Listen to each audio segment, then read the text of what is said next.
Boa noite mais uma vez a todas e a todos. É um enorme prazer estarmos aqui. Peço desculpas, né, por esse problema técnico, enfim, dos tempos modernos e das formas pelas quais são os nossos desafios de encontro. Então eu peço desculpas. Mas, enfim, é a nossa proposta. Eu sou, como vocês sabem, idealizadora e coordenadora do grupo de pesquisa e estudos do Labirinto da Codificação do Direito Internacional Privado da Universidade Federal do Espírito Santo e que tradicionalmente promove um conjunto de eventos e, justamente em homenagem aos 30 anos do Mercosul, eh, este semestre iremos trabalhar mais a fundo a relação do Mercosul, em particular, desde a ótica da harmonização do direito processual civil internacional, e iniciando assim os nossos trabalhos de estudo junto à universidade, junto ao grupo e ao mestrado, idealizamos este evento, um evento comemorativo aos 30 anos do Mercosul. E a ideia, então, de hoje é que seja um evento introdutório, né, que nos traga à luz a ordem jurídica do Mercosul, e eu conto com três ilustres professoras, três queridas e ilustres professoras, às quais eu mais uma vez agradeço, né, a aceitação, terem aceito o nosso convite. A professora Marta Lúcia Olivar Jimenez, a professora Luciane Vieira Klein Vieira e a professora Inês Lopes. A metodologia, como explicávamos, será a de duas exposições, de aproximadamente 20 minutos, e depois mais 15 minutos para debate. A primeira exposição será a cargo da professora Marta Lúcia Olivar Jimenez, da Universidade Federal do Rio Grande do Sul, que analisará a sistemática normativa do Mercosul. Posteriormente, a professora Luciana, que buscará trabalhar, analisar o sistema de solução de conflitos, particularmente o Tribunal Permanente Revisional e as opiniões consultivas. E a professora Inês Lopes irá coordenar, comandar, diríamos assim, o debate. Então, eu, mais uma vez, apresento a professora Inês Lopes, eu passarei a qualificá-la para que a professora passe, por sua vez, a apresentar as demais professoras e assim daremos início aos nossos trabalhos. A professora Inês Lopes é mestre e doutora pela Universidade de São Paulo, área especificamente Direito Internacional, em particular Direito Internacional Privado, coordenadora do Grupo de Estudos em Direito Internacional Privado do Comércio Internacional e Direitos Humanos, GEDIP, CNPq, professora associada da graduação e da pós-graduação da Faculdade de Direito da Universidade de Brasília, membro do nosso grupo, né, membro pesquisadora do Lab Codex, além de, como eu já mencionei, uma querida amiga e uma parceira acadêmica fenomenal. Então, professora Inês, muito obrigado e passo-lhe a palavra. Muitíssimo obrigada, professora Valesca. É uma honra estar aqui, participar do Lab Codex. Para mim também é uma honra aqui compartilhar esta mesa feminina, né, entre grandes e ilustres professoras, como as professoras Marta, Luciene e você. É uma experiência muito boa de poder compartilhar conhecimentos, experiências e estarmos aqui reunidas para debater os 30 anos do Mercosul e fazer algumas reflexões de como está o a atual política e a atual coordenação dentro do Mercosul. Como foi falado pela professora Valesca, eu vou aqui coordenar a apresentação dessas duas ilustres professoras e começo apresentando a professora Marta após a palestra da professora Marta, eu passo a apresentação da professora Luciana. Então, apresentando a professora Marta Lúcia Olivar Jimenez, doutora pela Universidade Robert Schuman, em Direito Comunitário na França, professora convidada das universidades de Rennes, Estrasburgo, Santa Fé, entre outras, Senior Research Fellow da Universidade de Nottingham, no Reino Unido, e professora titular de Direito Internacional da Universidade Federal do Rio Grande do Sul, e também é membro pesquisadora do Lab Codex. Eu passo a palavra à professora Marta, e muito obrigada.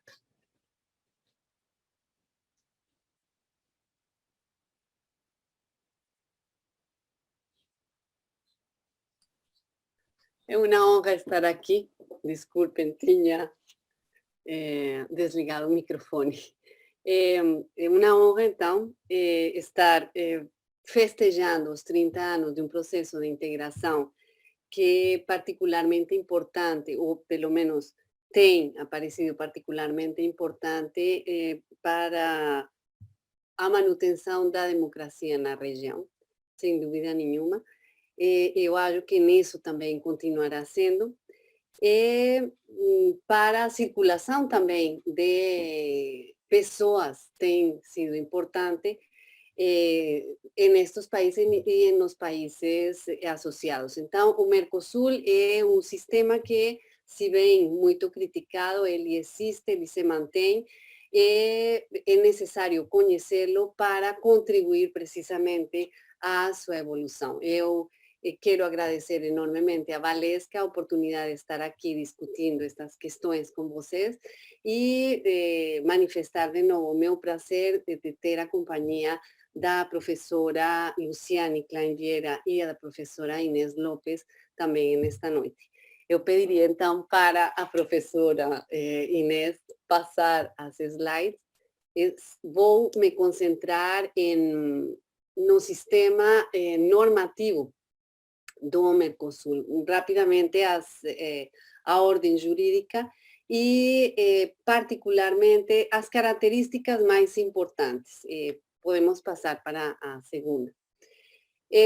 Desde já, simplesmente devo destacar que a ordem jurídica do Mercosul é própria do direito internacional. Não estamos falando aqui de direito supranacional ou de delegação ou compartilhamento de poderes soberanos com uma organização internacional. Lembrando que o Mercosul se convierte en una organización internacional gracias al protocolo de Ouro Preto de 1994, cuando él entra en vigor. Antes, pelo Tratado de Asunción, nós não tínhamos uma organização internacional. E desde o protocolo, desde a entrada em vigor do protocolo de Ouro Preto, nos encontramos com uma organização internacional de caráter intergovernamental próprio, que não tem mudado e duvido realmente que esta organização vai mudar, pelo menos em um tempo, digamos, razoavelmente curto. Eu vejo muito difícil, sobretudo considerando também os sistemas presidencialistas que temos nestes países. As fontes jurídicas do Mercosul estão mencionadas no artigo 41 do Protocolo de Ouro Preto, onde se mencionam basicamente três fontes jurídicas, aos quais eu vou mencionar, vou voltar a mencionar posteriormente, o Tratado de Asunción e seus protocolos e instrumentos adicionais e complementários, de um lado, os acordos celebrados no âmbito do Tratado de Asunción, e, em terceiro lugar, as decisões, as resoluções e as diretrizes. Então, temos aqui a diferença entre o direito primário, digamos, o direito fundacional e, hierarquicamente, como veremos, superior, e o direito secundário derivado, que é um direito adotado fundamentalmente através do exercício de competências de órgãos completamente intergovernamentais, como mencionado também no protocolo de Ouro Preto, as decisões adotadas pelo Conselho Mercado Comum, as resoluções do Grupo Mercado Comum e as diretrizes da Comissão de Comércio. E o próprio artigo estabelece que são órgãos, eles são os únicos órgãos de capacidade decisória de natureza intergovernamental. E essas decisões, resoluções e diretrizes vão a obedecer a adoção por consenso. Isso implica que se um Estado é contrário à decisão, obviamente, resolução ou diretriz, em princípio, não será adotada. Podemos passar para a segunda.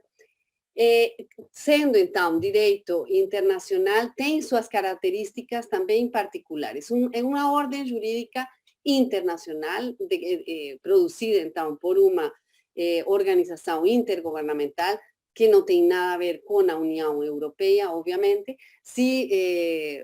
Eu esqueci de mencionar o Parlamento do Mercosul não tem competências de decisão. Nós vimos os 3 órgãos de decisão e esses 3 órgãos também têm a capacidade de propor normas, então é muito distinto do que existe no âmbito da União Europeia. E o direito produzido, então, é um direito que obedece a essa ordem jurídica internacional.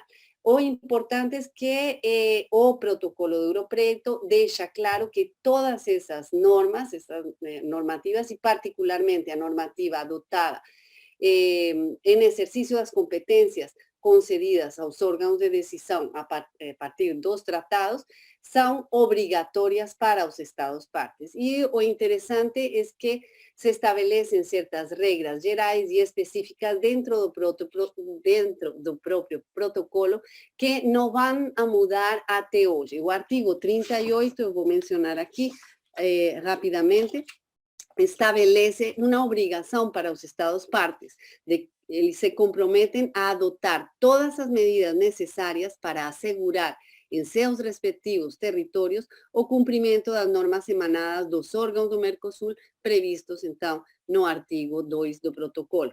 Os Estados-partes devem informar à Secretaria Administrativa as medidas adotadas para esse fim. Então, vemos que o próprio protocolo estabelece uma obrigação que é uma obrigação natural, obviamente, dos Estados. Não seria necessário deixar isso especificado, mas se tomou cuidado de fazê-lo e é uma obrigação de caráter geral. E o artigo 42 estabelece também que as normas emanadas dos órgãos terão caráter obrigatório, novamente, e deverão, e aí há uma vírgula, quando necessário, outra vírgula, aos ordenamentos jurídicos.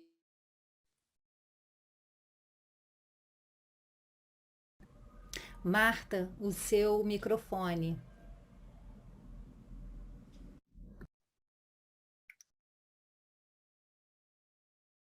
Perfeito.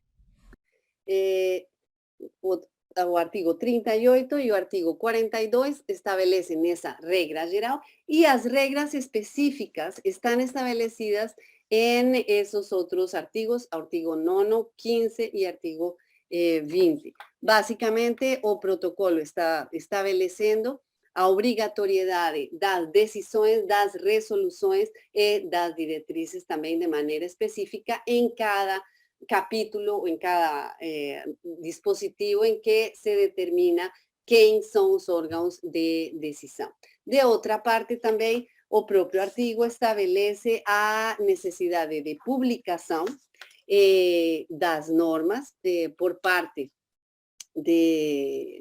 do próprio organismo internacional, serão publicadas no Boletim Oficial do Mercosul em sua íntegra, nos idiomas espanhol e português, o teor das decisões, das resoluções do Conselho. Hoje também existe todo sítio na internet para garantir a publicidade desses dispositivos. O interessante aqui também é que essa publicação não é uma publicação, a diferença do que existe na União Europeia, que determina a entrada em vigor desses dispositivos. É simplesmente uma publicação de caráter informativa e de transparência dos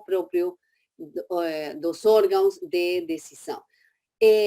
Para garantir a vigência dessas normas, e é importante em um processo de integração, que as normas entrem em vigor ao mesmo tempo, porque se adotam normas e elas não entram em vigor em um mesmo momento, obviamente as barreiras que se pretendem eliminar através da adoção das normas internacionais voltam a ser reerguidas através dessa falta de aplicação simultânea. Por isso, o artigo 40 estabelece todo um procedimento no âmbito do protocolo de Ouro Preto para garantir a vigência ao mesmo momento das normas do Mercosul. Isso é bastante importante e nesse procedimento se estabelece a necessidade dos órgãos de incorporar, dos Estados-membros de incorporar e de informar à Secretaria quando essa incorporação tem sido feita nos estados para que a secretaria informe aos demais estados e depois as normas entrem em vigor 30 dias após a data da comunicação que a secretaria faz da última informação do estado membro que incorpora. Podemos passar à próxima, professora. Obrigada. Bem, como é direito internacional, então, a regra geral é a incorporação. Aqui não houve uma transferência de poderes soberanos aos órgãos de decisão. E isso implica que as normas adotadas pelos órgãos do Mercosul deverão ser incorporadas nas ordens jurídicas nacionais para que elas possam ser aplicadas. Essa regra, então, está, como já mencionei, no artigo 42. O interessante é que o artigo 42 está redigido de uma maneira que pode dar a entender o contrário. E houve, em algum momento, a discussão de que a regra geral seria da aplicação imediata das normas Mercosul, o que foi desmentido posteriormente com a adoção de uma regulamentação, de várias decisões que determinaram a maneira em que certas normas podem eventualmente ingressar, es decir, entrar en vigor sem serem incorporadas necessariamente. E a regra geral, vou de novo repetirla, é que as normas emanadas têm caráter obrigatório e deverão, quando necessário, está aí o problema, digamos, que deu lugar à discussão, ser incorporadas aos ordenamentos jurídicos nacionais mediante os procedimentos previstos pela legislação de cada país. Então, esse, quando necessário, foi o que deu lugar também a uma discussão de se haveria ou não que internalizar as normas do Mercosul. Aqui há que fazer a referência também às decisões. E há uma incrível quantidade de decisões diferentes no âmbito do Mercosul, mas as mais importantes são aquelas decisões que adotam acordos entre os estados, verdadeiros tratados internacionais. E essas decisões, então, que adotam um tratado internacional, implicam, obviamente, implicam a necessidade de aprovação legislativa. E quando, obviamente, se está perante normas que requerem de aprovação legislativa, estamos aqui também no âmbito do próprio direito internacional e da necessidade não unicamente de aprovar internamente através dos congressos, mas também de ratificar, já que estamos perante um tratado internacional. E no âmbito brasileiro, isso não seria suficiente para garantir a aplicabilidade e o ingresso da norma que se adotou no âmbito do Mercosul no âmbito nacional. Como vocês sabem, na jurisprudência brasileira se exige a internalização através do decreto executivo de promulgação. Então, todos estes tratados são uma quantidade enorme de tratados que foram aprovados por decisões. Esses tratados necessitam de aprovação, de ratificação e seguem, obviamente, a regra geral do artigo 40. Uma vez que eles estão incorporados devidamente, se deve informar à Secretaria do Mercosul e a Secretaria, então, vai fazer uma comunicação e 30 dias após, em princípio, essa normativa entra em vigor. Uma questão importante do sítio internet é verificar precisamente que tratados, que acordos internacionais que estão incorporados através de uma decisão ou que foram adotados por uma decisão do Conselho Mercado Comum já estão em vigor. E através da regulamentação também por decisões, se determinaram as variadas hipóteses nas quais não é necessário a aprovação legislativa e a incorporação, eventualmente, pode ser quase automática ou, obviamente, por outros instrumentos no âmbito de caráter nacional. Mas o importante em toda esta série de decisões que estão mencionadas aqui, e a última, essa decisão 5 do ano passado, de 2020, é o estabelecimento, o reconhecimento de certas situações nas quais não seria necessário obedecer aos parâmetros do artigo 40, ou seria mais fácil, eventualmente, asegurar que as normas entrassem em vigor. Então, vou lhes dar alguns exemplos que estas decisões consagram quando a decisão adota regras relativas à estrutura interna do próprio Mercosul, isso não será necessário, não será necessário internalizar. O interessante também é que a partir de 2000 e de 2005 principalmente, todas essas decisões que não precisam de incorporação têm essa menção específica no corpo ao final de cada uma decisão. Então, quando existe, por exemplo, também uma legislação nacional que é idêntica à adotada no âmbito do Mercosul, o Estado pode informar e não seria necessário, então, de um mecanismo de incorporação próprio, digamos, das demais normas. Podemos já passar. Não quero, por favor, doutora Valesca, 5 minutos antes você levanta o cartão vermelho. Pode deixar. Na questão de ser direito internacional, temos também a outra problemática, que é a relativa à hierarquia de normas. No âmbito internacional, e aqui há um erro no slide, é realmente o artigo 41 que estabelece essa hierarquia. Temos, então, a hierarquia reconhecida pelo Protocolo de Ouro Preto. Os tratados fundacionais, entre eles, vocês sabem, está o Tratado de Assunção, o Protocolo de Ouro Preto, o Protocolo de Ushuaia, muito importante. Todos estes grandes protocolos que modificaram de alguma maneira ou complementam o Tratado de Assunção estão, então, na hierarquia superior do sistema. Depois, os acordos celebrados no âmbito do Tratado de Assunção e seus protocolos, e, finalmente, o direito derivado, decisões, resoluções e diretrizes.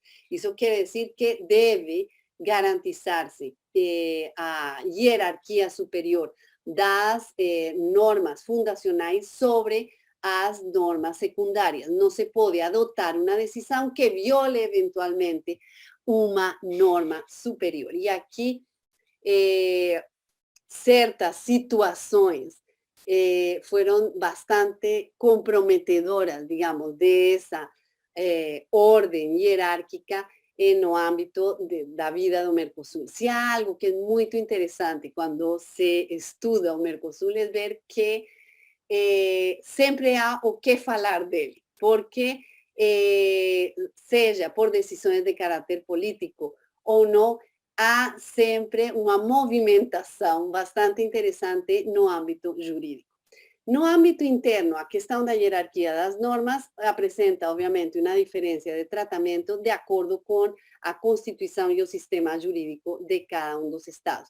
Eu simplesmente queria aqui destacar a Constituição argentina, que desde 1994 determina que as normas adotadas por órgãos de uma organização de integração terão uma hierarquia superior às leis federais na Argentina, mesmo que infraconstitucionais. E, finalmente, para obedecer ainda ao tempo, então, que me resta, a última questão também é a questão da interpretação e aplicação uniforme. Podemos passar. No âmbito internacional, essa interpretação e aplicação uniforme correspondería fundamentalmente a un órgano de solución de conflictos que fue criado también con el protocolo de Olivos o Tribunal Permanente de Revisión. Então, não é propriamente um tribunal de caráter jurisdicional, mas é um órgão que estaria capacitado para determinar e assegurar a hierarquia superior e, além do mais, também a interpretação e aplicação uniforme deste direito do Mercosul. Porque se as normas existem, se elas estão em vigor, mas, lamentavelmente, os juízes nacionais ou as autoridades nacionais interpretam de maneira diferente, voltamos a ter o ressurgimento de barreiras às liberdades que se pretendem garantir. E eu sei que a professora Luciane vai falar sobre a solução de conflitos, então simplesmente vou me ater aqui a talvez a constatação, a triste constatação de que o Tribunal Permanente de Revisão perdeu algumas oportunidades e uma particularmente importante, é decir, tinha havido já uma menção da hierarquia e da necessidade de assegurar a hierarquia das normas do Mercosul a través de uma opinião a través de uma menção em 2007 por parte de dos árbitros é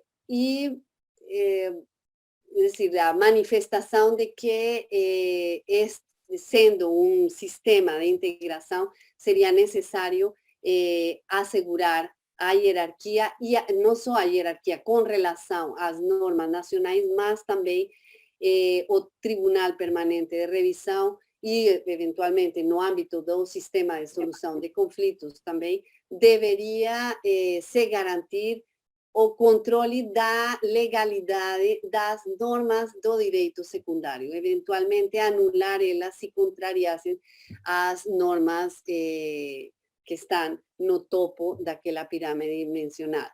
Mas o TPR, em um laudo 1 de 2012, quando discute duas situações particularmente espinhosas, a suspensão de Paraguai e a adesão da Venezuela, não vai se manifestar. E a adesão da Venezuela foi realmente uma dessas situações que contrariaram as normas fundamentais do Mercosul e, particularmente, o protocolo de adesão que estabelecia como condição a necessidade de ratificação por todos os Estados membros do Mercosul. Então, a adesão de Venezuela, tal e como ela foi decidida de maneira política e, posteriormente, implementada pelos órgãos de decisão do Mercosul, Conselho Mercado Comum, Grupo Mercado Comum, vai a consagrar uma situação de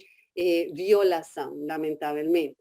E isso será corrigido em 2019, quando, através também de uma decisão, o Conselho Mercado Comum deixa claro que a adesão de um Estado vai obedecer às normas do Tratado de Adesão celebrado con ese Estado tercero, o que no debería siquiera ser mencionado porque es da lógica do direito internacional e da Convenção de Viena sobre Direitos Tratados.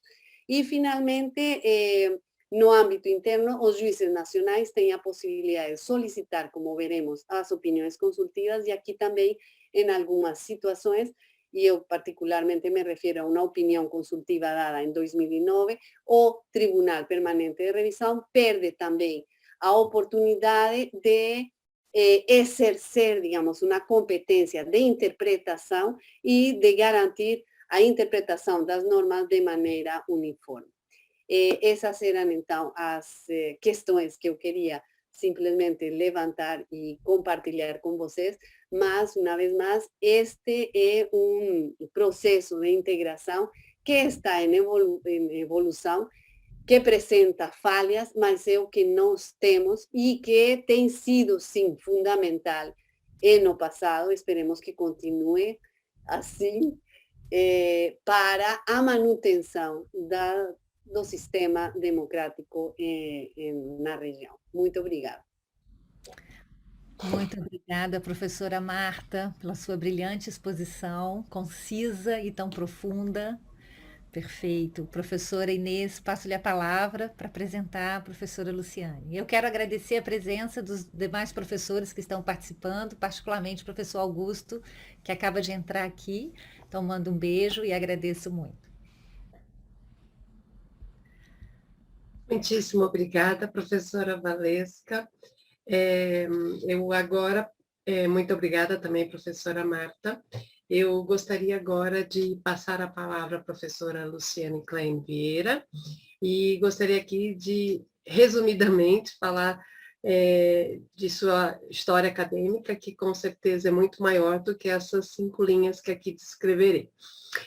Para mim é uma honra compartilhar este webinário, né, já que estamos em mesas virtuais. E aqui a professora Luciane é doutora em Direito na área internacional e mestre em Direito Internacional Privado pela Universidade de Buenos Aires, na Argentina, mestre em Direito de Integração Econômica pela Universidade de El Salvador, o Saulo, Argentina, e a Universidade de Paris I, Panthéon-Sorbonne, e professora da graduação e do programa de pós-graduação em Direito da Universidade do Vale do Rio dos Sinos, a famosa Unicinos. Muito obrigada, passo a palavra para a sua apresentação. Obrigada. Muito obrigada, professora Inês, professora Valesca, professora Marta. É uma satisfação poder estar aqui discutindo um tema que nos é tão caro, que é o Mercosul, seus desafios, as perspectivas e os avanços, os logros que tivemos desde 26 de março de 91 até os dias atuais. Saúdo a todos os presentes, também um especial abraço ao professor Augusto, que nos acompanha. Ficou muito fácil para abordar esse tema depois da deixa que a professora Marta fez, introduzindo ali a aplicação e interpretação uniforme do direito produzido pelo Mercosul. Eu gostaria de abordar esse tema retrocedendo um pouco, até em homenagem a esses 30 anos do nosso bloco, e começando a falar do Tratado de Assunção, que é a nossa principal norma, norma constitutiva do Mercosul, que quando foi criada, ela previu um sistema provisório de solução de conflitos no seu anexo 3, que nunca foi utilizado, mas estava previsto, e que teria uma duração de 120 dias, porque o Grupo Mercado Comum teve a incumbência de criar um tratado que também, de forma provisória, tratasse da solução de conflitos. Então, o anexo 3 do Tratado de Assunção, ele criou uma estrutura para a resolução de conflitos no Mercosul, que ela acabou sendo seguida pelas posteriores alterações e modificada em alguns pontos que representam um avanço bastante claro e que eu quero trazer para vocês. Então, esse anexo, ele criou 3 etapas para a solução de conflitos, pautadas nesse sistema da intergovernamentalidade, muito bem aí definido pela professora Marta. A primeira etapa é uma etapa clássica dentro do direito internacional público de negociações diplomáticas diretas entre os Estados partes.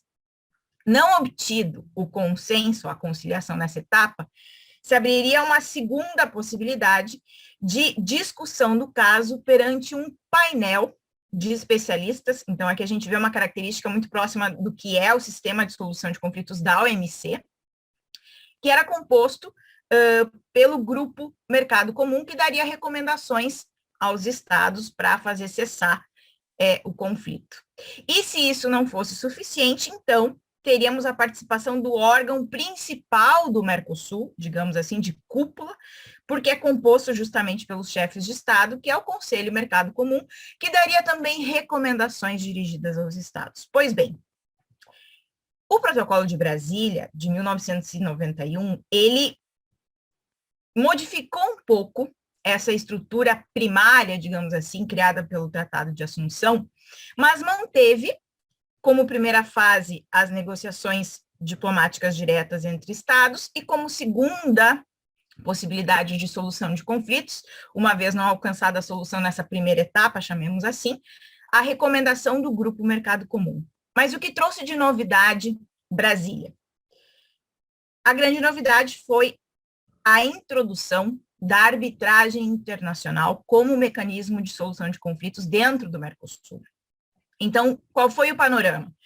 A Assunção havia previsto como última etapa a participação do Conselho do Mercado Comum com recomendações dirigidas aos estados.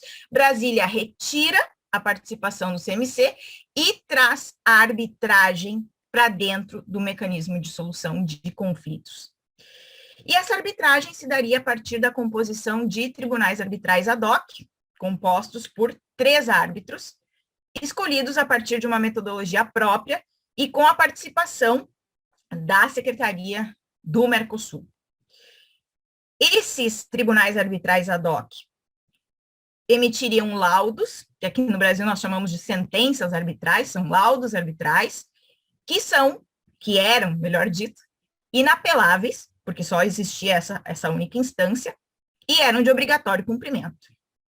Pois bem, durante esse sistema de solução de conflitos, tivemos alguns casos apresentados no sistema de solução de controvérsias do Mercosul, que podem ser consultados na página do próprio Tribunal Permanente de Revisão. E, posteriormente, no ano de 2002, houve uma reforma fundamental no sistema de solução de conflitos, operada pelo protocolo de Olivos. O que fez Olivos, entre tantas outras reformas? Ele manteve essa primeira etapa, por isso me pareceu interessante trazer para vocês essa sorte de histórico, né, de onde que saiu isso, de negociações diplomáticas diretas entre os Estados partes, transformou a segunda etapa, que continua sendo diante do Grupo Mercado Comum, numa etapa optativa, né? Os estados, eles vão solicitar essas recomendações do GMC se for de interesse deles, senão não tem necessidade de ativar essa segunda etapa. E na terceira etapa, que já havia a instituição da arbitragem pelo Protocolo de Brasília, se introduziu o seguinte: se manteve a ideia dos tribunais arbitrais ad hoc, mas se criou um tribunal destinado a revisar, entre outras funções, os laudos emitidos por esses tribunais arbitrais ad hoc. Então, aí se cria o TPR, o Tribunal Permanente de Revisão do Mercosul, que tem a sua sede em Assunção, no Paraguai, e passou a existir desde 2004. Pois bem, essa etapa da arbitragem, essa terceira fase, então, tem agora a participação não só dos tribunais arbitrais ad hoc, mas também do TPR. E o que mais fez Olivos? Olivos, quando cria o TPR, ele dá uma série de funções para essa nova instituição dentro da estrutura orgânica aí dos órgãos que compõem o Mercosul. Entre elas está a de emitir laudos arbitrais, revisando as decisões arbitrais desses tribunais arbitrais ad hoc, como se fosse uma sorte de segunda instância, né, o que dá o nome ao TPR, Tribunal Permanente de Revisão, mas também ele pode funcionar como instância per saltum, com competência per saltum. O que significa isso? Porque as partes, os estados, eles não estão obrigados a apresentar o conflito para os tribunais arbitrais ad hoc. Uma vez propostas as negociações diplomáticas diretas, eles podem ir diretamente ao TPR, se assim for de interesse, considerado que essa segunda etapa junto ao GMC é optativa e que não há também obrigatoriedade de apresentação da solução de conflitos perante esses tribunais arbitrais ad hoc. Então, 2 funções já temos aqui. Terceira função, o TPR é competente para a emissão das opiniões consultivas, como bem destacou antes a professora Marta. Já vou me referir a elas na sequência. Isso foi uma verdadeira revolução dentro das atribuições que nós tínhamos aí no sistema de solução de controvérsias, sem contar que o TPR também tem competência para a emissão de medidas excepcionais de urgência e medidas compensatórias se os laudos não forem cumpridos pelos estados. Pois bem, em termos específicos de opiniões consultivas, e antes de entrar nisso, só quero fazer um parênteses, o último laudo que nós tivemos justamente foi o laudo 1 de 2012, né? O TPR, ele está num período de bastante inatividade, digamos assim, e esse laudo, justamente como foi comentado pela professora Marta, tocava um tema muito difícil, que era o ingresso da Venezuela por La Ventana, como dizem nossos amigos mercosulinos ou mercosurenhos, e a suspensão do Paraguai. E o TPR ele não se expediu sobre o mérito, porque justamente, e por isso eu estou trazendo à colação esse caso novamente, o Paraguai se valeu de um procedimento excepcional de urgência que foi criado para quando temos bens perecíveis. Por exemplo, uma mercadoria que está embarcada no porto de Buenos Aires, perecível e que precisa rapidamente um destino para não causar um dano. E além disso, além de ter usado, digamos assim, o veículo equivocado, não propôs as negociações diplomáticas diretas, que é uma instância obrigatória. Né? Inclusive, o Paraguai argumentou, à época, isso consta do laudo, que era impossível conseguir uma conciliação, por isso se abreviou essa etapa, mas não poderia. Né? Processualmente, não se poderia fazer isso, e o TPR terminou não decidindo sobre o mérito. Mas esse laudo ele é importante porque ele deixou claro, dentro do direito do Mercosul, que não são só questões de tipo econômico que podem ser discutidas pelo sistema de solução de controvérsias do bloco. Porque até então nós tivemos laudo discutindo a questão da exportação da carne de frango, de porco, questão do tabaco, pneus remoldeados, enfim, todas as questões de tipo econômico. E agora não, em 2012, né, veio uma controvérsia discutindo algo de ordem política, e justamente trazendo à tona o protocolo de Ushuaia, que trabalha com a questão do compromisso democrático. Fecho meu parênteses, ficou muito largo, peço desculpas. Vou para as opiniões consultivas, que é o que mais nos interessa aqui. Esse instituto, ele não existia dentro do direito do Mercosul antes de Olivos. O protocolo de Olivos, o que faz? Ele lá no artigo 3º, ele só diz que o Conselho do Mercado Comum, ele pode regulamentar como vai se dar o pedido, a solicitação de opiniões consultivas. E isso é feito efetivamente pelo CMC em 2013, 2007 e 2010. E aí, dentro da estrutura do Mercosul, se passou a admitir a seguinte situação: quem pode pedir uma opinião consultiva que tem como objetivo interpretar o direito produzido pelo Mercosul? O direito, seja ele originário, seja ele derivado, ou seja, os tratados constitutivos já mencionados, ou também as diretrizes, as resoluções e as decisões. E se decidiu que os Estados partes atuando em conjunto, os órgãos decisórios do Mercosul, que já foram citados, Conselho Mercado Comum, Grupo Mercado Comum, Comissão de Comércio do Mercosul, e, desde 2005, o Parlasul, podem solicitar opiniões consultivas, mas também, e no que mais nos interessa aqui, as Supremas Cortes dos respectivos Estados-partes do Mercosul também podem fazer esses pedidos. E aqui o Uruguai foi bastante rápido, porque ele indicou 2 tribunais, a Suprema Corte da jurisdição uruguaia e o Tribunal de lo Contencioso Administrativo. O Brasil poderia ter feito isso, a Argentina poderia ter feito, não fizemos, né? Não tem nenhuma irregularidade aqui. Pois bem, Estados partes atuando em conjunto, não tivemos nenhum pedido de solução, de opinião consultiva, desculpa, até então.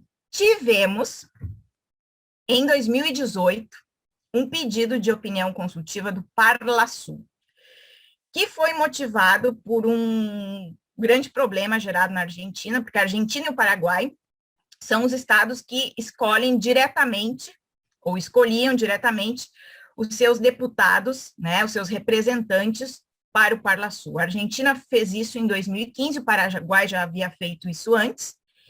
E o que aconteceu?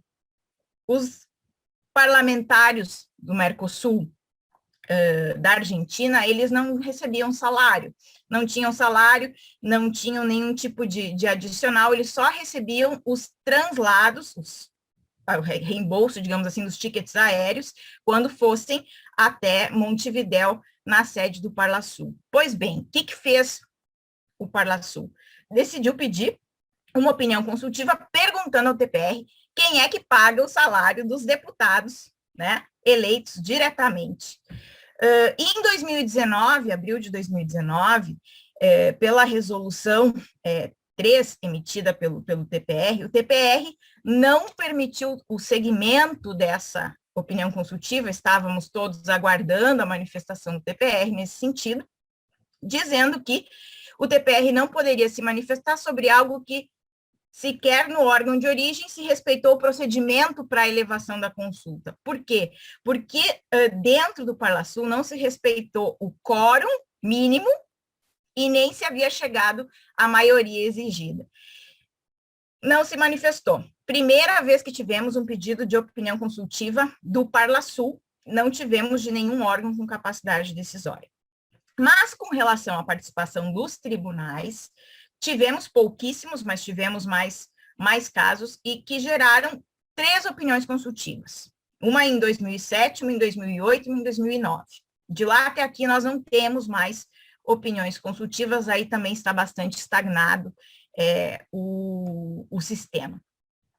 A primeira opinião consultiva, ela foi pedida por uma juíza, Maria Angélica Calvo, do Paraguai, que tinha diante de si um caso onde ela precisava aplicar um contrato internacional de distribuição. Professora Valesca, me puxa a orelha, por favor, se eu estou me excedendo, tá? Era um contrato internacional de distribuição entre uma empresa com sede no Paraguai e uma empresa com sede na Argentina. E a juíza perguntou para o TPR, isso aqui é uma relação de consumo ou não? Eu preciso aplicar o protocolo de Buenos Aires sobre jurisdição internacional em matéria contratual ou o protocolo de Santa Maria sobre jurisdição em matéria de relações de consumo? Afinal de contas, que norma eu aplico? Né? Foi o primeiro pedido consultivo que foi formulado quando sequer havia regulamentação no Paraguai para solicitação de opinião consultiva. E o TPR se expediu, foi muito importante a decisão, não só porque contribuiu, por exemplo, para qualificar quem é consumidor dentro do Mercosul, né, para esclarecer que o protocolo de Santa Maria não está vigente, para estabelecer que o direito do Mercosul ele deveria ter uma prevalência por sobre o direito nacional, tentando introduzir algo um pouco semelhante com o sistema europeu, e aí também mereceu críticas essa opinião consultiva nesse sentido, mas foi algo bastante novo, né? Inclusive, alguns colegas disseram, como exemplo do professor Diego Fernandes Arroyo, disse, escoba nueva barre, mais ou menos. Né? Então, era a inauguração do sistema. Pois bem, ano seguinte, juiz uruguaio, envia um pedido de opinião consultiva, e em 2009 também. E os casos eram bastante semelhantes, envolvendo uma sucessão que estava tramitando no Uruguai, onde se discutia se era possível ou não cobrar taxa consular, se isso não era incompatível com o Tratado de Assunção, quando ele fala da livre circulação de mercadorias, pessoas, capitais e serviços, e diz que não é possível impor barreiras tarifárias para essa circulação, sobretudo de mercadorias. Nesses 2 casos, o que aconteceu? O TPR pediu para que o juiz qualificasse, o juiz uruguaio, portanto, qualificasse o que era a taxa consular. O que é isso? Que tipo de tributo é isso? Para que depois pudesse se expedir. E até hoje nós estamos aguardando a manifestação do juiz uruguaio. O que aconteceu depois disso? Tivemos algumas tentativas de pedidos consultivos. E esses pedidos consultivos, vale lembrar que eles não são obrigatórios. Os juízes, eles não são obrigados a solicitar a interpretação do direito do Mercosul pelo órgão máximo dentro do Mercosul, nessa matéria, que é o TPR. Eles podem simplesmente decidir ignorando a existência do TPR. E o pior de tudo é que, se tem resposta consultiva, mesmo o juiz que solicitou o pedido, ele nem sequer precisa utilizar a interpretação do TPR quando ele se decide, né, o caso com base no direito do Mercosul. Fora esse problema todo, tivemos, então, algumas tentativas de elevação de consulta. Por exemplo, basta citar a Argentina. A Argentina teve o caso Sancor, o caso Biocidos, o caso Sancol, e não chegou, com exceção desse último, sequer a chegar ao TPR, o pedido consultivo, né? Se discutia, por exemplo, os direitos de exportação que foram criados por uma resolução do Ministério de Economia da Argentina em 2012, que eram de 5% sobre exportação de água e biofármacos. Então, queria se discutir justamente se isso era compatível ou não com o Tratado de Assunção, que estabelece livre circulação de mercadorias. Mas não chegou até o TPR. Aqui no Brasil, tivemos uma só tentativa de elevação de consulta, o caso Renault, que nós não conhecemos exatamente quais eram os argumentos, porque se vocês buscarem o acórdão no STF, vocês vão ver que ele é bastante resumido, e depois de 5 anos de tramitação do pedido de elevação, que tinha que ser uma coisa quase que automática, né? O juiz de primeira instância, segunda instância, enfim, eleva a consulta para o Tribunal Supremo do seu país, que deveria analisar os requisitos de admissibilidade e mandar imediatamente para o TPR. Né? Depois de 5 anos, o STF, com o pedido na mesa, ou na gaveta, melhor dito, pergunta à parte que solicitou o pedido, porque aqui no Brasil, na nossa regulamentação interna, que é de 2012, tá? Outro parênteses, fomos o último país a regulamentar internamente o pedido de solicitação de opinião consultiva. O primeiro foi Uruguai, depois Argentina, Paraguai, e aí nós. Depois de 5 anos de tramitação, o presidente do Supremo manda perguntar, então, à parte que solicitou o pedido se ela ainda tinha interesse na interpretação do TPR. 5 anos. E a parte disse que não. Então, nem chegou aí até o TPR. Então, a gente tem um mecanismo excepcional criado, claro, dentro de um sistema intergovernamental. Nós não poderíamos pedir a criação de algo parecido com a questão prejudicial, mal chamada de recurso ou de reenvio prejudicial, como existe na União Europeia, como existe na Comunidade Andina de Nações, como existe na Comunidade do Caribe, porque nós não temos esse traço da supranacionalidade dentro do Mercosul. Mas é uma ferramenta importante para tentar dar um pouco de segurança jurídica para a interpretação do direito do bloco. E é uma ferramenta que, além de ser pouco usada, ela é desconhecida. Ela é completamente desconhecida da comunidade jurídica, com exceção dos amantes do direito da integração. Então, aqui eu encerro a minha fala, eu acho que eu já me excedi, peço desculpas, acabo me empolgando, geralmente o tema do Mercosul me encanta, eu sou apaixonada pelo Mercosul, sou mercosulina até debaixo d'água, e teria muita coisa mais para discutir aqui com vocês, mas eu só queria deixar essa reflexão final e essa provocação, sobretudo aos mais jovens, os alunos aqui, os mestrandos que estão participando. Procurem conhecer mais o mecanismo e tentem utilizar ele se um dia vocês tiverem um caso tramitando e que aplica o direito do Mercosul. Nós temos que provocar para que o sistema funcione. Agradeço novamente, professora Valesca, e a Universidade Federal do Espírito Santo pelo gentil convite, e fico à disposição. Muito obrigada, querida, pela excelente exposição, e essa colocação final é muito pertinente, principalmente quando a gente analisa desde a ótica da harmonização jurídica, né? Vamos instigar, vamos buscar a aplicação.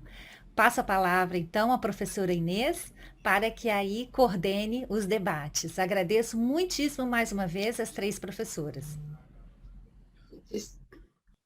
Perdão, muitíssimo obrigada, professora Valesca.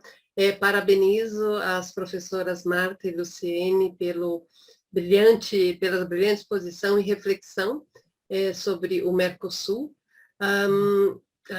Eu compartilho da opinião das duas, no sentido de que, apesar das críticas ao Mercosul, ele existe, está em vigor. O que nós temos que pensar é o que queremos para frente. Mas eu gostaria de começar aqui tocando num ponto que é bastante sensível, mas que eu compreendo e faria pergunta às duas, em primeiro lugar, né, sobre a importância do tratado, sobre o Tratado de Ushuaia na atual conjuntura da América Latina e na atual conjuntura de crises democráticas, e aqui eu não quero trazer reflexões como o Yuval Harari coloca sobre a crise do Estado liberal, mas trazer essas reflexões, e uma das perguntas até postas aqui no chat, eu peço a licença de não fazê-las em ordem, até para falar também com relação à questão que eu coloco da importância desse acordo. E a pergunta formulada pela Isabela Tonon é direcionada à professora Marta, mas acho que se aplica às duas. Como ocorreu a suspensão da Venezuela? Poderia explicar as razões da ilegalidade da suspensão da Venezuela? E aí eu passo a palavra às duas, buscando responder a questão da aplicação, na minha opinião, do Acordo de Ushuaia, do Protocolo de Ushuaia, e a questão da suspensão da Venezuela, que eu não sei se, acredito que seja nesse sentido que a Isabela Tonon também coloca. Muito obrigada.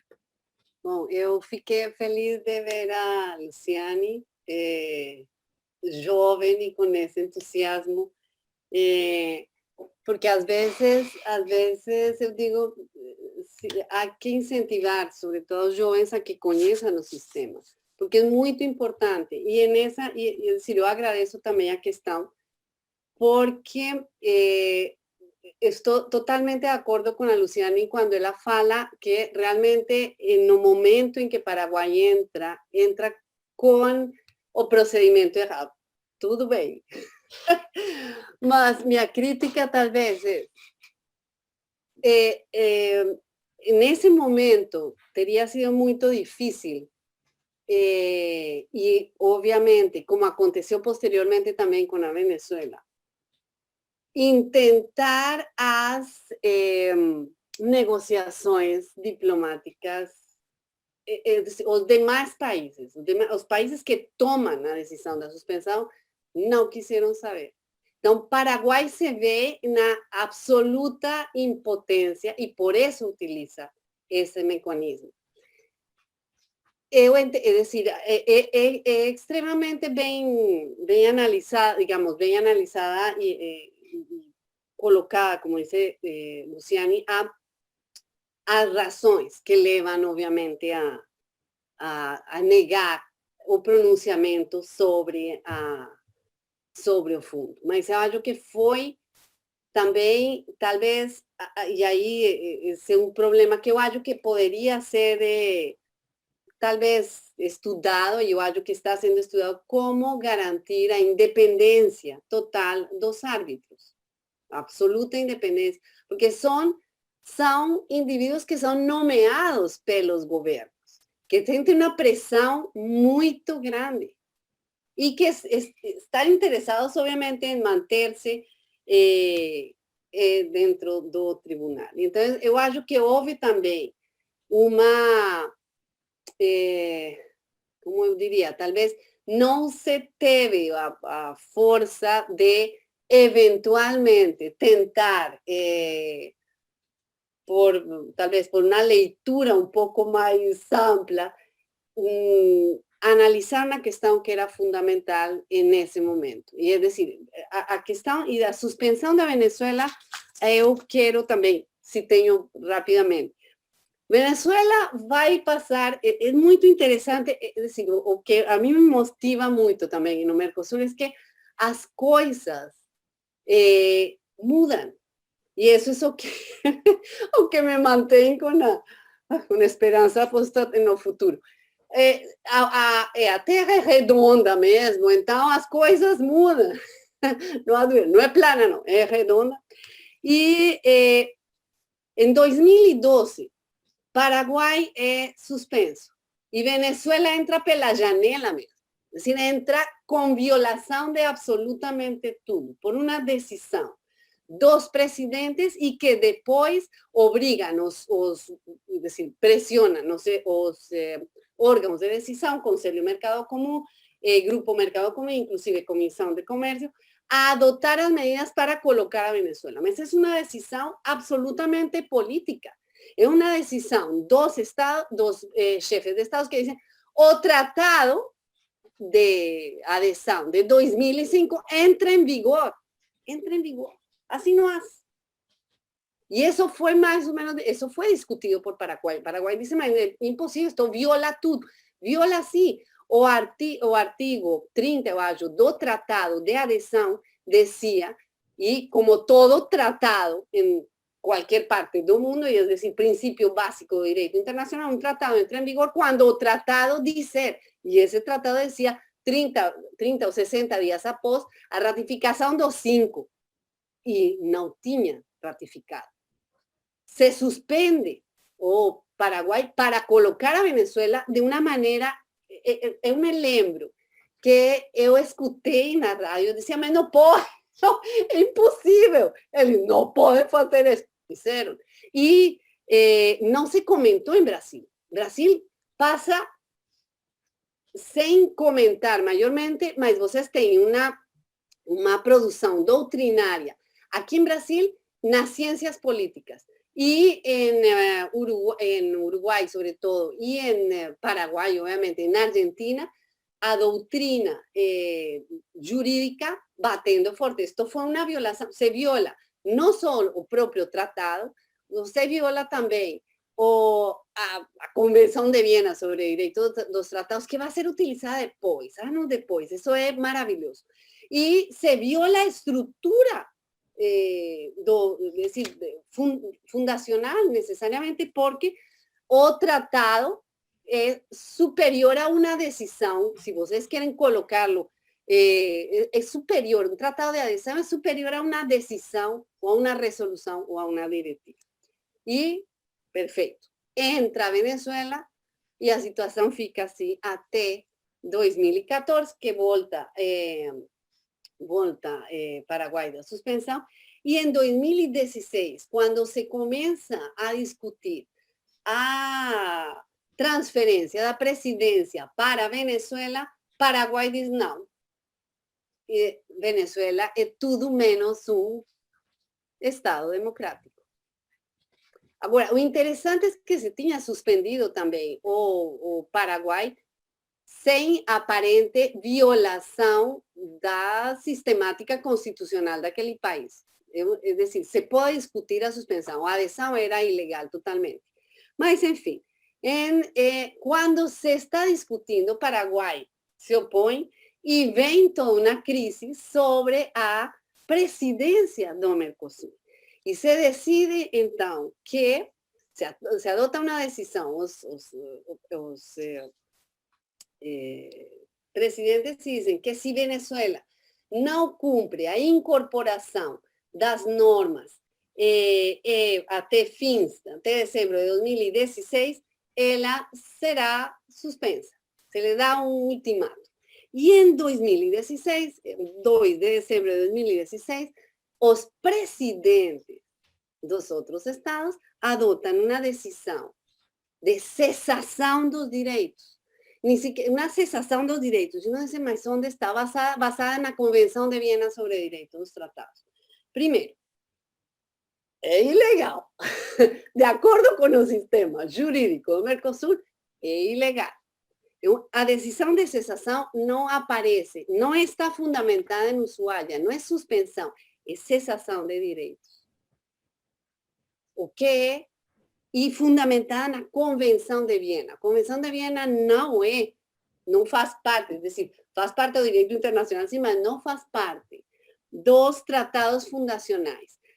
Um Estado, é decir, tudo bem, você pode eventualmente criar a figura da cessação de direitos se você fundamenta ela sobre a base da teoria dos poderes implícitos, porque lembremos que uma organização internacional está fundamentada no princípio de atribuição, ela não pode fazer nada que não esteja dentro do tratado, senão é ilegal, confere, então, e você pode, então, eventualmente, os órgãos do Mercosul poderiam adotar a cessação fundamentados em uma cláusula do Tratado de Assunção ou do Protocolo de Ouro Preto ou de outro protocolo. O Ushuaia não é mencionado. E se cessa, então, a uma cessação de direitos basada na Convenção de Viena para a Venezuela, até que em agosto de 2017 se utiliza o protocolo do Ushuaia para suspender a Venezuela. Aí sim, para suspenderla precisamente pela, sobre todo um motivo importante foi aquela atuação do Tribunal Supremo da Venezuela que fecha a Assembleia Nacional e decide também adotar poderes legislativos e vem a absoluta pressão internacional na OEA, em todas partes, e aí então os órgãos se decidem, os demais presidentes, a suspender a Venezuela sobre a base, obviamente, do protocolo de Ushuaia. Aí sim. Mas então vejam que não há nada como um dia após o outro. Paraguai, 2012, é suspenso com uma leitura particular do protocolo de Ushuaia, porque é fundamental, es decir, ahí Ushuaia é excepcional porque está a cláusula democrática aí, ou seja, a necessidade de garantir de que os estados, para permanecer ou para ingressar, tenham um modelo democrático. Não se define exatamente o que é, mas quando se negocia a adesão da Venezuela em 2005, aparentemente, formalmente, a manutenção das instituições democráticas, mesmo se ao interior ou materialmente não é tanto assim, seria suficiente para permitir o ingresso de um Estado. Já em Paraguai se preserva, digamos, a ordem formalmente, mas ao entender dos presidentes dos demais países, materialmente teria havido uma ruptura da ordem democrática. E, obviamente, em 2017 já se parte da base que houve sim uma ruptura, esse ato, uma ruptura, e se suspende, então, a Venezuela. O interessante é que a suspensão também do Paraguai, já para terminar, não vai ter como origem problemas internos, obviamente, o impeachment de Lugo, e, sobretudo, a intenção de Lugo de ratificar a versão nova de Ushuaia, que é pouco mais ampla e que permite, digamos, procedimento nos casos de, não só de ruptura da ordem democrática, mas de ameaça à ruptura, digamos, da ordem democrática. E isso vai causar, entre outras coisas também, fora de outras situações, o impeachment do presidente Lula. Em 2016 se utiliza a maravilhosa cessação de direitos. Por quê?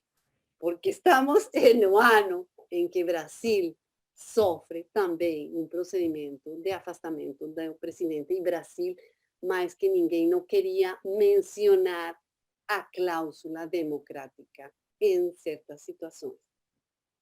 Mas ela está aí. E eu me pergunto, sim.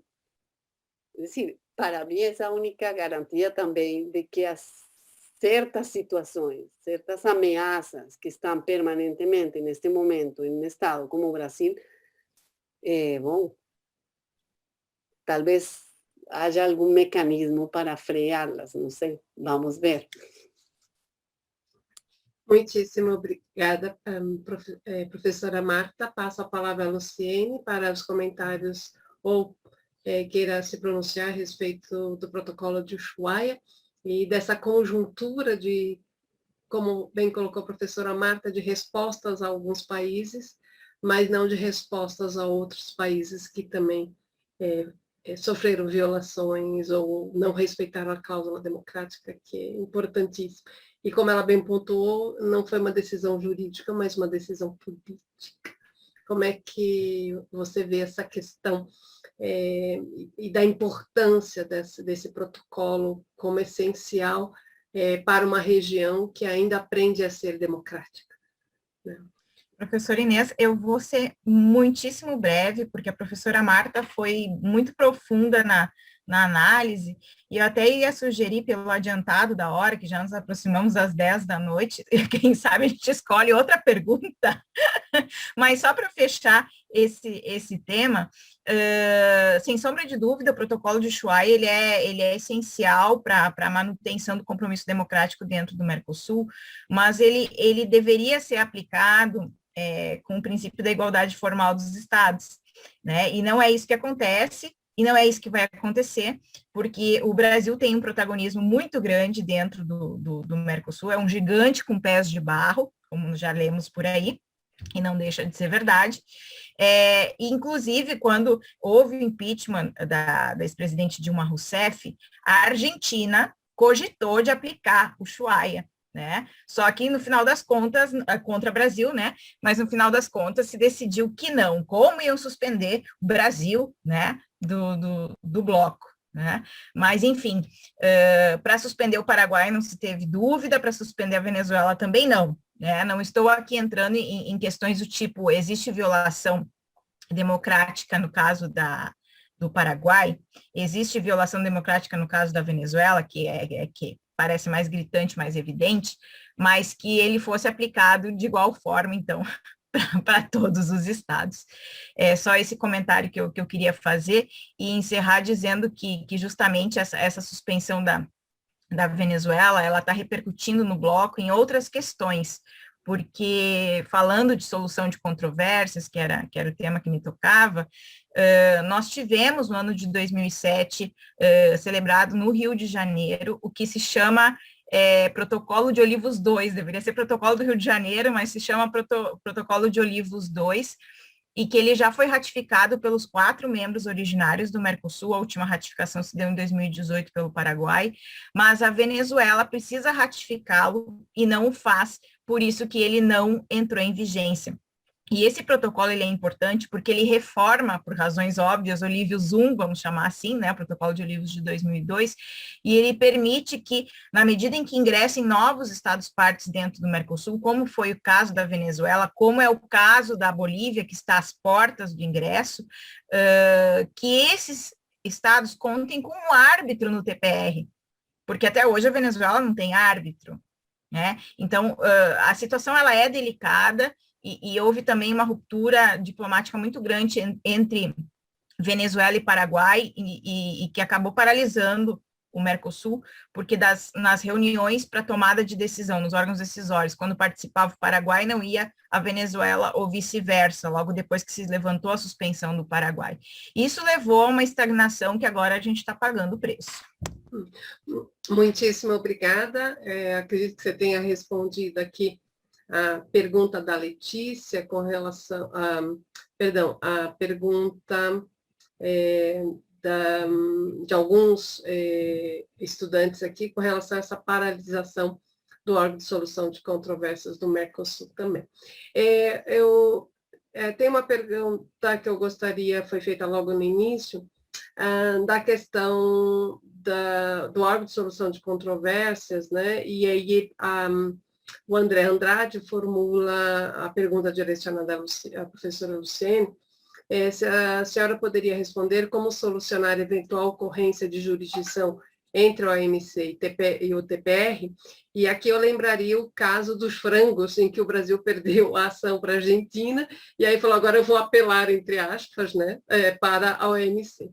Né, e passo a palavra. E também uma outra questão, só para formular conjuntamente, dentro do âmbito da solução de conflitos, e aqui é formulado pela Ana, e aí também direciono a todos, se gostaria de saber a viabilidade da utilização de mecanismos conciliatórios no âmbito do Mercosul, no processo de solução de controvérsias, como a mediação, e também a comparação com a União Europeia e o Mercosul nas questões do reenvio prejudicial, que você havia mencionado também, que foi formulado pela Paula Ferrari. E aí eu passo a outro pool de perguntas. Obrigada. Obrigada a todos pelas perguntas. Eu vou ser bem cirúrgica e direta nas respostas. A pergunta a respeito da OMC, nós resolvemos isso com base no que Olivos introduziu em 2002, que se chama a cláusula de opção de foro. Na verdade, quando as partes, todos os estados que participam do Mercosul, eles participam do OMC. Então, quando se decide apresentar o conflito no âmbito do Mercosul, não se pode, se não se está violando o protocolo de Olivos, apresentar o mesmo conflito, que tem as mesmas partes, com o mesmo pedido, mesma causa de pedir, no âmbito da OMC, até porque são direitos diferentes. Uma coisa é discutir o direito do Mercosul, que tem, por exemplo, como pano de fundo o Tratado de Assunção e a livre circulação de mercadorias. Outra coisa é discutir a Ata de Marrakech e todos os tratados no âmbito da OMC. E essa cláusula de opção de foro, que justamente impossibilita que nós tenhamos decisões contraditórias, uma no sentido, outra em outro, né, motivadas pelo mesmo fato gerador, ela foi desrespeitada dentro do Mercosul, num caso bastante emblemático que nós tivemos também lá, o do arbitral, que era o caso das papeleiras, das pasteiras, né, que foi um caso gerado pela instalação de uma fábrica finlandesa de celulose, a Botnia, às margens do Rio Uruguai, rio internacional, e que poluía, e a poluição ia parar em Gualeguaychú, que é a cidade ribeirinha do lado argentino.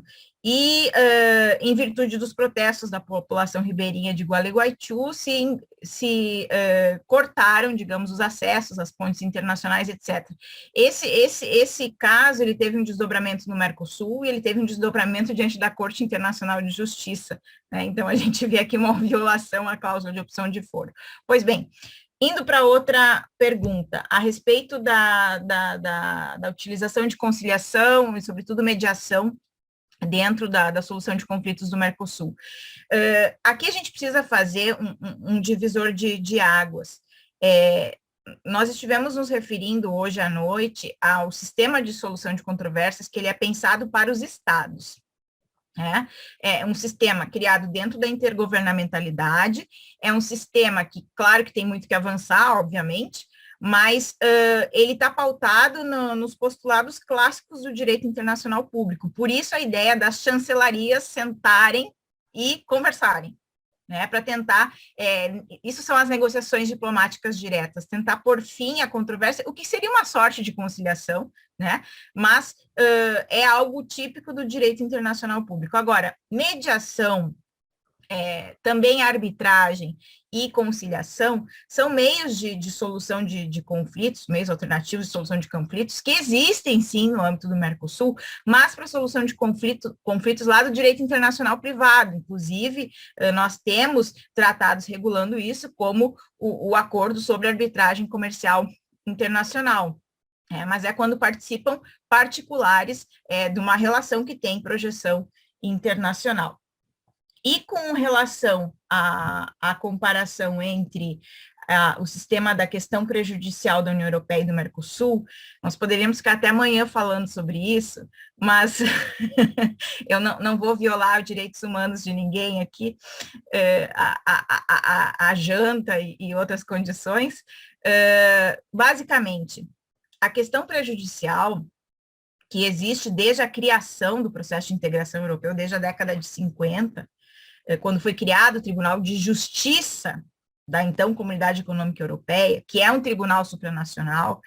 Ela funciona no seguinte sentido: quando um juiz dos Estados partes hoje da União Europeia, Estados membros, melhor dito, tem diante de si uma causa que ele precisa aplicar o direito produzido pela União Europeia, ele é obrigado, tem algumas exceções, mas ele é obrigado a consultar o Tribunal de Justiça da União Europeia, dirigindo uma pergunta em como deve ser interpretado determinado dispositivo da norma que ele vai ter que aplicar no caso concreto.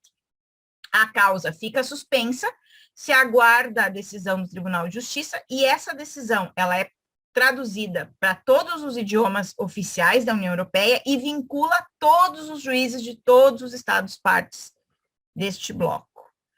No caso do Mercosul, e aí a gente vê as distâncias, primeiro que, mesmo tendo uma causa diante de si, o juiz nacional, uma causa diante de si, digamos, que aplica o direito do Mercosul, o juiz nacional ele não é obrigado a formular a consulta, né? E o pior, tendo formulado a consulta, como foi o caso da juíza Maria Angélica Calvo, do Paraguai, o caso também dos pedidos provenientes do Uruguai, o juiz ele não fica vinculado pela interpretação do TPR. Se ele quiser nem mencionar que houve um pedido consultivo, como aconteceu no caso uruguaio, ele faz. Então, veja aqui o mar de distâncias. Obviamente, no caso da União Europeia, as sentenças prejudiciais, e se vocês forem buscar o site do Tribunal de Justiça da União Europeia, Cúria, vocês vão ver que o TJ deles, ele é muito ativo. Todos os anos, existem mais de 500 pedidos de opinião consultiva. É um tribunal internacional por demais ativo. E é isso que permite a criação de princípios que regem o direito da União Europeia, como os velhos princípios da primazia, do efeito direto, da aplicabilidade imediata. E aqui no caso do Mercosul, a gente está desperdiçando bastante uma ferramenta útil aí, que é diferente, mas que foi criada com um objetivo claro, que é tentar interpretar de uma forma harmoniosa, pelo menos, e uníssona, o direito do Mercosul no território dos distintos estados. Muitíssimo obrigada, professora Luciene.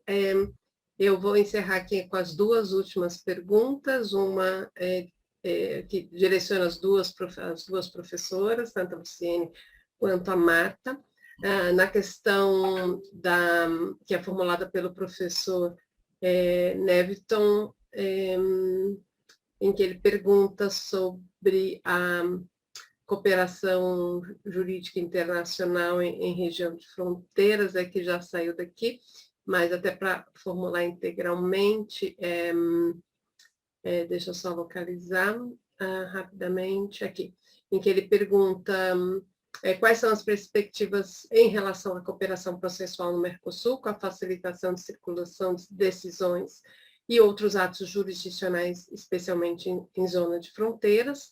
Aproveito para fazer também a pergunta com relação à questão de investimentos no Mercosul, né, nos acordos de investimentos, e, por fim, a previsão do que pode acontecer neste acordo entre Mercosul e União Europeia, e quais são as perspectivas das professoras, se de fato vamos avançar, ou se na atual conjuntura os horizontes são nebulosos, para não dizer sombrios. É isso, obrigada. E agradeço também as perguntas de todos aqui, mas essas serão as últimas, como bem colocou a professora Luciene, já pelo avançar da hora, encerramos com essas duas perguntas. Muito obrigada. Posso começar falando algumas questões? Assim, muito rapidamente, até eu quero fazer um comentário que a parte da facilitação de investimentos eu não tenho trabalhado, então eu vou deixar para a professora Marta, que deve ter mais propriedade para falar do que eu a respeito disso. Com relação à pergunta do professor Neviton, sobre a cooperação jurídica processual no Mercosul e facilitação da circulação de decisões e outros atos entre zonas de fronteira. Excelente pergunta, Neverton. Nós já temos no protocolo de Las Leñas sobre cooperação jurídica em matéria civil, comercial, laboral, administrativa, blá, blá, blá, blá, né? Tem um nome gigante esse tratado, Protocolo de Las Leñas no Mercosul, a previsão dessa cooperação em zona de fronteira e que o Brasil não cumpre, né? No sentido de por exemplo, não haveria necessidade de homologação de decisão estrangeira quando é zona de fronteira. A sentença do juiz do Chuí não precisaria ser homologada pelo STJ para produzir efeitos no Chuí, né? Só que não é essa a regra que a gente tem seguido dentro da nosso tradicional descumprimento de vários textos internacionais. Então, existe já essa previsão no protocolo de Las Leñas para facilitar justamente a circulação de sentenças estrangeiras dentro do Mercosul, das zonas de fronteira, mas que não é cumprido aqui por nossa parte. E com relação à outra pergunta, que fala um pouco do acordo Mercosul-União Europeia, claro que a pergunta é voltada à questão dos investimentos, mas é difícil nós fazermos prognósticos com relação a esse acordo, mas o que nós estamos vendo na atualidade é que ele está sendo posto a uma série de críticas, sobretudo provenientes da França, né, com a presidência do Macron, dirigidas não à questão de investimentos, não à questão do aumento, diminuição das cotas para importação, não com relação ao aumento do mercado consumidor, regras de origem, outras cláusulas aí que são tratadas nesse acordo, mas senão com um capítulo específico, que é o capítulo do desenvolvimento sustentável. E esse capítulo do desenvolvimento sustentável, ele traz duas regras. Uma, que os estados se comprometem a cumprir o Acordo de Paris sobre mudança climática, e outra, as normas da OIT, as convenções essenciais da OIT. E o grande problema atualmente, que é de conhecimento de todos, ele está recaindo sobre a questão do Acordo de Paris e o Brasil. Né, em função da política ambiental, não só deste governo, mas que já veio vindo de governos anteriores, e que faz com que a gente não esteja cumprindo as metas previstas nesse acordo. Né? Então, é muito provável que nós não tenhamos o êxito esperado, né? É um acordo que ficou em negociação durante mais de 20 anos, que foi rapidamente concluído na etapa final, né, com uma influência, sobretudo, do G20, mas ele está aí na mesa de discussão. O Parlamento Europeu já se manifestou dizendo, claro que não é uma decisão vinculante, mas dizendo que justamente a questão da política ambiental brasileira preocupa, né, e vários países, a exemplo da França, estão dizendo que não vão ratificar o acordo, e o acordo precisa da ratificação de todos os estados, os 27 de lá e os 5 daqui.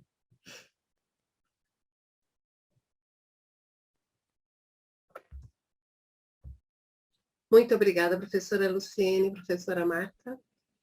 Bom, como a Luciane também já falou, eu também vejo pouco provável a ratificação, enfim, desse acordo. E mais, assim, como Luciane também já falou, a política ambiental brasileira está em franca contrariedade, digamos, com as normas internacionais já antes de o novo governo, mas este novo governo parece que também está fazendo um esforço por garantir que uma agenda que foi iniciada, talvez em 2015, seja rapidamente implementada e terrorificamente implementada. Então, isso vai ser utilizado também pela França, principalmente, que é um Estado fundador da União, para impedir que esse acordo vá a ser ratificado neste momento. Não acredito que haja futuro próximo para esse acordo, não. Mas mudanças podem acontecer, não é? Bem, em quanto aos investimentos, o interessante é que, além dos investimentos, existe como dizer, um universo de acordos internacionais que tem facilitado em muito a vida das empresas, obviamente no âmbito dos países membros do Mercosul, mas também a vida dos indivíduos. O acordo sobre investimentos está inspirado totalmente nos novos acordos de investimento brasileiros. Então, digamos, o selo brasileiro está nesse acordo realmente e procura incentivar, então, e garantir certos direitos para os investidores intra-Mercosul. Ele entrou em vigor agora em julho de 2019 entre Brasil e Uruguai. Ainda não tenho conhecimento da ratificação dos outros estados, mas vai ser interessante ver a aplicação, digamos, a implementação desse acordo por estes dois estados. Mas, como eu les digo, o interessante é ver, para quem se interesse, ingressar no site do Mercosul e encontrar-se com uma quantidade enorme de acordos que são bastante interessantes e que estão em vigor neste momento. Então, apesar da situação e das circunstâncias políticas, há também toda uma série, um emaranhado jurídico que, entre outras coisas, pode ser invocado, claro, depende de onde, depende de onde o reconhecimento por parte do judiciário, mas pode ser invocado pelos particulares, pelas empresas, perante os juízes e as autoridades nacionais destes estados, que em princípio se veriam obrigados a aplicá-los. Então, isso é realmente uma realidade que pouca gente conhece, mas que, por exemplo, eu me lembro da circulação neste momento claro, neste momento particular, digamos, com a pandemia, mas antes da pandemia, a circulação facilitada de nacionais membros do Mercosul em diferentes estados, e não unicamente eles, mas também dos estados associados. Então, muitos destes acordos que têm sido celebrados no âmbito dos 5 estados têm se propagado para toda a América Latina, para a América do Sul, principalmente, graças à assinatura e à ratificação de protocolos com os estados associados. E isso é muito, muito importante mesmo, sobretudo para os particulares. Muitíssimo obrigada, professoras Marta e Luciane. Eu agradeço aqui os comentários feitos pelos estudantes e professores aqui no chat. Peço perdão por não poder atender a todas as perguntas. E parabenizo também as professoras, agradeço de coração a professora Valesca, e gostaria de tocar em 2 pontos, de recordação, que foi a fala dos presidentes da época, Afonso e Sarney, que disseram que vamos fazer em 5 anos o que a União Europeia levou 50, e já se passaram 30 anos. E a outra questão é a tese do Estado-mercado de Philip Bobbitt. A União Europeia se tornou um Estado-mercado. O Mercosul caminha, ainda que a passos de tartaruga, para um Estado-mercado. E a geração de empregos e de coordenação de investimentos seria fundamental para a região, para que a gente pudesse projetar. Mas talvez precisamos pensar o que queremos, né? Enquanto Estado-mercado ou no modelo clássico do direito internacional, como foi pontuado pelas professoras e no começo pela professora Marta. Devolvo a palavra à professora Valesca, que mais uma vez agradeço a participação, apesar da avançada hora, iríamos aqui à madrugada, mas temos time e amanhã ainda é sexta-feira. Não sextamos ainda. Muito obrigada. Queridas, eu só tenho palavras de agradecimento, parabenizo enormemente as três professoras, as três ilustres, como eu já havia mencionado, professoras. Agradeço muitíssimo. Deixo apenas aqui uma questão, que aí quem quiser trabalhar, é inevitável o Mercosul? Dentro desse contexto que nós, e que vocês excelentemente colocaram, as três, né, de um contexto e circunstâncias, diversidades. É inevitável o Mercosul? O que vocês acham? Um Eu acho, minutinho aí para as três. eu acho que sim, eu aspiro que sim. Eu acho que sim. Sim. É decir, eu diria assim, não sei, Luciane, também. É.